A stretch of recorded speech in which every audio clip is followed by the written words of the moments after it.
ना इधर ना उधर, सीधे मुद्दे पर नजर। और क्या है आज की खबर, आप देखना शुरू कर चुके हैं न्यूज़ 18 पुनीत के साथ मेरे सहयोगी आनंद भी मौजूद हैं। और हमारे यहाँ कहा जाता है कि जो आया है उसे जाना है, और यही दुनिया का सत्य भी है और तथ्य भी है। लेकिन इस बीच अगर कोई किसी के मरने की बात कहे कि कौन कब मरने वाला है, तो सवाल खड़े होते हैं कि वह राष्ट्राध्यक्ष हैं या कोई ज्योतिषी। और वैसे भी ज्योतिषी भी ऐसी बात तो कभी करते हुए नजर नहीं आते हैं, लेकिन ये बयान आया है ज़ेलेंस्की की तरफ से। जी हाँ, ज़ेलेंस्की जिन्होंने पुतिन को लेकर यह बयान दिया है। पुतिन को लेकर क्या बयान दिया गया है, इसी को समझते हैं। आनंद मेरे सहयोगी मौजूद हैं। आनंद। बिल्कुल, देखिए ज़ेलेंस्की क्या है कि अब पहले तो समझना होगा कि रूस यूक्रेन युद्ध जो चल रहा है लगभग 3 साल के ऊपर हो गए हैं, ठीक है। और ये युद्ध में गोला बारूद दोनों तरफ से दागा जा रहा है। लेकिन अब ज़ेलेंस्की ने जो हमला किया है वो राजनीतिक और मनोवैज्ञानिक है। दरअसल किसी पर भी आप राजनीतिक और मनोवैज्ञानिक तरीके से हमले करते हैं तो जिसके ऊपर आप बोलते हैं या जिसके ऊपर आप अपनी बातें रखते हैं उसके खिलाफ, तो उसके मन में वो बैठ जाता है। तो ज़ेलेंस्की ने पुतिन को कहा क्या है, दरअसल ज़ेलेंस्की अभी पेरिस के दौरे में है, और वो पेरिस के दौरे के दौरान एक इंटरव्यू में उन्होंने कहा है कि पुतिन जल्द मरेंगे। इसलिए बोले हैं क्योंकि उन्होंने स्वास्थ्य का हवाला देते हुए बोला है कि पुतिन की मृत्यु जो होगी वो बहुत जल्द होने वाली है। दूसरा, ये जो भी 3 साल से जंग चल रही है ये सब ख़त्म हो जाएंगे उनके मरने के बाद, ऐसा उनका ज़ेलेंस्की का कहना है। लेकिन इस बयान के बाद से अब ये रिपोर्ट खंगालना शुरू कर दिया है पूरी मीडिया, चाहे वो इंटरनेशनल मीडिया हो चाहे अपना भारत का मीडिया हो, सभी लोग खोजने चालू कर दिए हैं कि क्या सच में पुतिन का स्वास्थ्य गड़बड़ है। तो ये बातें पहली दफ़ा तो निकल कर नहीं आई हैं, लेकिन आप युद्ध में जाहिर सी बात है कि एक दूसरे के विरोधी होते हैं, जंग लड़ते हैं, लेकिन इस प्रकार की बयानबाजी करना, क्या इसके पहले कभी ऐसी चीज़ें सुनने में आई या देखने को मिली हैं? बिल्कुल, देखिए ज़ेलेंस्की तो ये पहली बार ऐसा बोले हैं। बोलते तो पुतिन के खिलाफ बहुत बार है, लेकिन ये जो बयान है इनका पहली बार है। लेकिन क्या होता है कि रह गई बात स्वास्थ्य की, पुतिन की, तो कई बार ऐसे रिपोर्ट जारी किए गए हैं जिसमें रिपोर्ट में बताया गया है कि जो कि पुतिन जो है उनका सेहत बहुत डाउन हो रहा है, मतलब सेहत उनकी ख़राब हो रही है। और देखा भी गया है, 2022 की एक बैठक थी और उस बैठक में वो लड़खड़ा करके बोलते भी हैं और बैठते भी हैं तो टेबल पकड़ करके बैठते हैं। और क्योंकि अमूमन देखा जाता है कि सबसे उनको फिट नेता माना जाता है, लेकिन उनकी उम्र 72 साल के करीब है। और अगर देखा जाए तो घुड़सवारी से लेकर तैराकी से लेकर वो बीच पर भी नज़र आते हैं, घुड़सवारी भी करते हुए नज़र आते हैं। और फिटनेस को लेकर और वैसे भी जिस तरीके से पुतिन का ट्रेनिंग जो रही है वो तो मजबूत ट्रेनिंग भी रही है, वो एक ब्लैक बेल्ट भी हैं। ये सारी चीज़ें हम जानते हैं। और इस बीच ये दावा करना कि बहुत जल्दी मरने वाले हैं, ये बात बिल्कुल, देखिए अब ये कहीं ना कहीं ज़ेलेंस्की भी क्या चाहते हैं कि युद्ध ख़त्म हो जाए, अमेरिका भी वही चाहता है। तो अब क्या कर रहे हैं कि मनोवैज्ञानिक, मैंने पहले ही बोला था कि मनोवैज्ञानिक तरीके से अब हमला कर रहे हैं। मतलब ये जो हमला है एक तरीके से पुतिन पर कोई फ़र्क नहीं पड़ने वाला है, क्योंकि पुतिन जो है वो अपने फिटनेस को लेकर के बहुत पहले से ही, अब जैसा आप बता रहे हैं, लेकिन उनका एक हाथ जो है वो काम नहीं कर रहा है और ये फुटेज भी दिखाए गए हैं। लेकिन उसके बाद वो हम देखते हैं कि वो फिट नज़र भी आते हैं। वो अफवाहों से ज़्यादा कुछ नहीं है। क्या अफवाहों के फेर में फंस गए हैं ज़ेलेंस्की, या ये मनोवैज्ञानिक खेल खेल रहा है? बिल्कुल, देखिए, और पुतिन का जन्म जो हुआ था वो 7 अक्टूबर 1952 में वो जन्मे थे, उस समय के रूस में, मतलब सोवियत संघ जब था। तो अब क्या होता है कि उस साल से अगर आप देखेंगे तो कोई भी आकलन कर सकता है कि भाई 72 साल के हो गए हैं तो जाहिर सी बात है सेहत तो बिगड़ेगा ही, बहुत सारी चीज़ें। लेकिन अभी कोई भी ऐसी स्पष्टीकरण नहीं आया है रूस की तरफ से कि पुतिन का सेहत ख़राब हो रहा है या पुतिन बीमार चल रहे हैं। बहुत सारे दावे हैं, रिपोर्ट्स के माध्यम से अगर बात किया जाए तो पुतिन पर बहुत गंभीर बीमारियों के बारे में भी बताया गया है कि पुतिन को बहुत सारी गंभीर बीमारियां हैं, लेकिन ऐसा स्पष्टीकरण अभी तक रूस की तरफ से नहीं हुआ है। और ज़ेलेंस्की के बयान के बाद से भी कोई स्पष्टीकरण नहीं है रूस का कि सच में पुतिन का सेहत खराब है। बिल्कुल। एक चीज़ और है कि पुतिन को लेकर ये भी कहा जाता है कि उनके डमी जो हैं या उनकी जैसी शक्ल के दिखने वाले लोग जो हैं कई बार वो मीटिंग लेते हुए नजर आते हैं, लेकिन इसकी कोई पुष्टि आज तक नहीं हुई है कि ऐसा कुछ हुआ है। दावे तो बहुत होते हैं कि उनका एक बाजू जो है वो काम नहीं कर रहा है, उनकी चाल ढाल में थोड़ा सा बदलाव आया है, और ये चर्चाएं जो हैं हमेशा चर्चा का सबब बनी रहती हैं, ये बातें जो हैं चर्चा का सबब बनी रहती हैं। लेकिन क्या मैं ये समझना चाह रहा हूँ आनंद आपसे कि ये युद्ध यूक्रेन और रूस के बीच में है, ना कि पुतिन और ज़ेलेंस्की के बीच में। अगर है, ज़ेलेंस्की के बयान से तो ऐसा लग रहा है कि पुतिन और ज़ेलेंस्की के बीच में ही ये युद्ध है। बिल्कुल, देखिए होता क्या है कि वो राष्ट्र एक तरीके से बहुत शीर्ष पद पर बैठे हुए हैं दोनों देशों में, चाहे वो पुतिन हो चाहे वो ज़ेलेंस्की हो, तो जाहिर सी बात है उनके ऑर्डर पे ही सारा कुछ हो रहा है।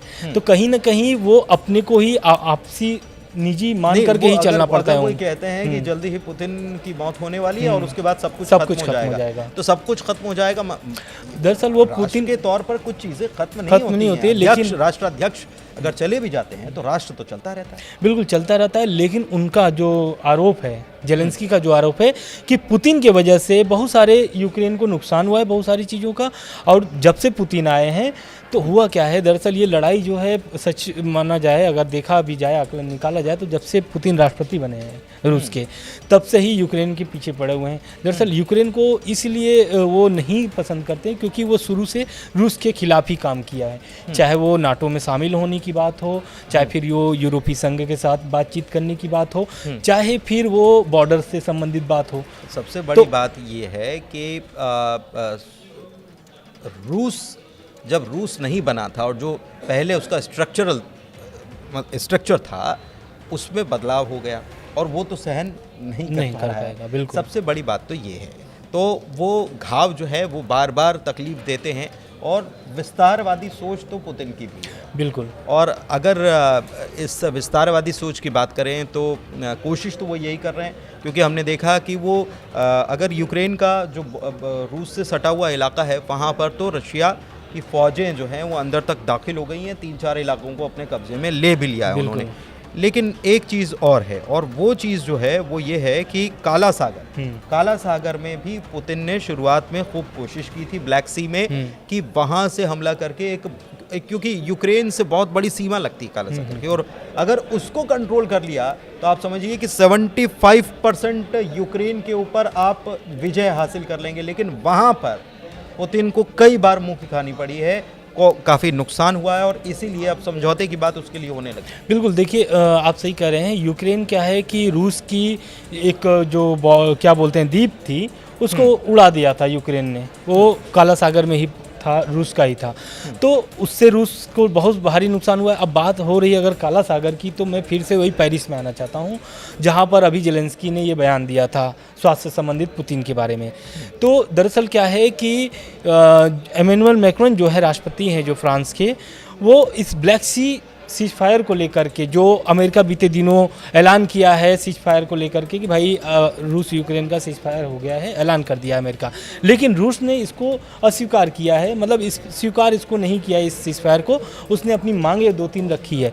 लेकिन इस पर बयान आता है फ्रांस के जो राष्ट्रपति हैं, वो बोलते हैं कि रूस को इस प्रस्ताव को स्वीकार कर लेना चाहिए। कौन सी प्रस्ताव? जो 30 दिन का युद्ध विराम की बात हो रही है। लेकिन रूस क्यों नहीं कर रहा है? रूस ने कुछ शर्तें और लगा। बिल्कुल, उनका जो रूस का जो शर्त है ब्लैक सी की जो आप बात कर रहे हैं, रूस को खाद्य पदार्थ जो होते हैं उसी के रास्ते से जाते हैं, और एक तरीके से ब्लैक सी जो है वो यूक्रेन और रूस को दोनों के लिए बहुत अहम है।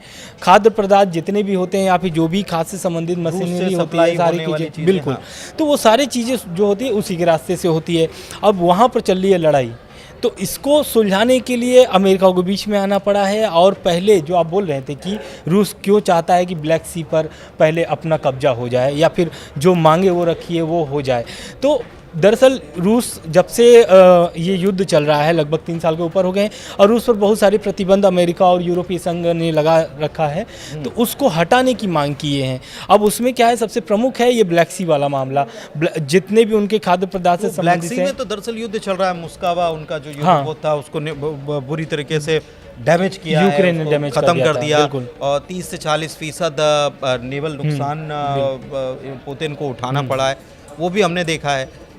और व्यापार के लिहाज से भी ब्लैक सी महत्व रखता है, लेकिन ब्लैक सी के वहाँ शांति हो उससे पहले पुतिन ये कह रहे हैं कि हमारे ऊपर जो सैंक्शन दूसरे लगा रखे हैं, ख़ासतौर पर यूरोपीय देशों ने, और बैंक से लेन देन से लेकर खाद्य वितरण जो है उसके ऊपर सैंक्शन लगा रखे हैं, उसको ख़त्म किया जाए।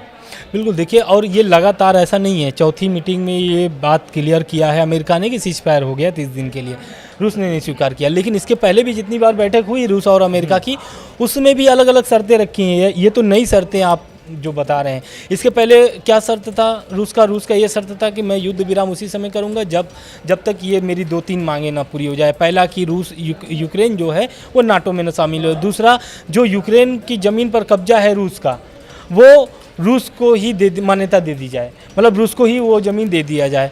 तो ये नए नए तरीके के प्रस्ताव लेकर के आ रहे हैं, लेकिन ये जो प्रस्ताव है एक तरीके से हो सकता है कि इस पर आने वाले समय में अमेरिका और जो यूरोपीय देश है इस पर विचार कर सकते हैं, क्योंकि जाहिर सी बात है इस युद्ध में बहुत सारे नुकसान हुए हैं और ये जो भी मांग अभी रखा है ये वाजिब भी मांग है, क्योंकि उनके बैंक सैंक्शन लगे हुए हैं, खाद्य जो आपूर्ति होती है वो नहीं अभी ठीक ढंग से हो पा रहा है, और उसमें भारत के भी बहुत सारे नुकसान हुए हैं उस मामले को लेकर के, क्योंकि फर्टिलाइज़र्स जो हैं वहाँ से आते हैं।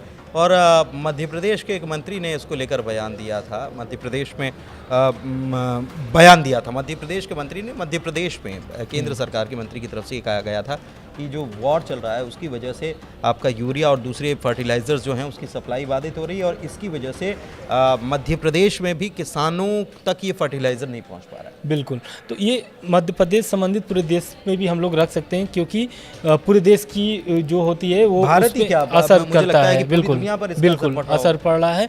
तो कहीं ना कहीं ये जो मांग है हो सकता है आने वाले समय में विचार करे, हो सकता है कि ये जो 5वां मीटिंग हो सकता है ये तीनों लोगों का हो फिर से, यूक्रेन, रूस और अमेरिका की। बिल्कुल, लेकिन वॉर अभी भी जारी है और हमले भी जारी है, लगातार हमले हो रहे हैं, लाखों की संख्या में मर चुके हैं लोग, अभी भी लगातार मौतें हो ही रही हैं और युद्ध की जंग में। इसमें अमेरिका ये कह रहा है कि डील हो गई है, अमेरिका कह रहा है कि डील हो गई है, हमने डील करवा दी है। रूस ने कहा है कि डील अभी नहीं हुई है, डील में अभी ये करना बाकी है। यूक्रेन ने कहा है कि डील तो तब होगी जब हम साइन करेंगे, कागज़ों पर दस्तखत जब तक नहीं होती तब तक अभी डील नहीं हुई है। लेकिन अब इसमें फ्रांस की बातें भी सामने आई हैं। सबसे बड़ी बात यह है कि अगर पुतिन ये कहते हैं कि हमारे ऊपर जो सैंक्शंस लगे हैं वो हटाए जाएं, ख़ासतौर पर यूरोपीय देशों की तरफ से, तो वो चाहते हैं कि इस डील में कहीं ना कहीं यूरोपियन कंट्रीज़ जो हैं उनको भी इस डील में शामिल कर लिया जाए, वो भी आ जाएं, उनसे भी बातचीत हो जाए इस डील के ज़रिए। वो चाहते हैं कि व्यापार, क्योंकि व्यापार से दुनिया चलती है, हम ये बार बार कहते आए हैं। बहरहाल ये डील कब वाकई में ज़मीन पर उतरेगी अभी इसकी कोई तारीख तय नहीं हुई है, लेकिन पुतिन हर वो रास्ता खोलना चाहते हैं जिससे बिजनेस के रास्ते खुल जाएं। फिलहाल इस वीडियो में इतना ही, दीजिए इजाज़त। वीडियो कैसा लगा, चर्चा कैसी लगी, कमेंट के ज़रिए बताइए। हमारे चैनल को सब्सक्राइब कीजिए, वीडियो शेयर कीजिए। धन्यवाद।